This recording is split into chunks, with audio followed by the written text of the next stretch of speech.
ప్రతి చోట, ప్రతి పద్యంలో, ప్రతి శ్లోకంలో వీలైనంత వరకు స్త్రీని అవమానించడమే. ఇవాళేమో పట్టుకు ఎడుతున్నారు. హిందూ సంప్రదాయం ఏం కాపాడతారు వాళ్ళని గౌరవించకపోతే? అంచేత నేను అందులో ఉండేవే గౌరవించే విషయాలు చెప్పుకు వస్తున్నా, సరసంగా, సరదాగా, జాగ్రత్తగా, సగౌరవంగా, సభక్తిగా.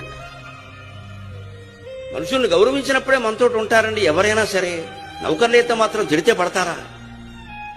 తిట్టకుండా పనులు చెప్పలేమా? అరే ఒరే అనాలా? ఆ మాట మానుకోలేమా?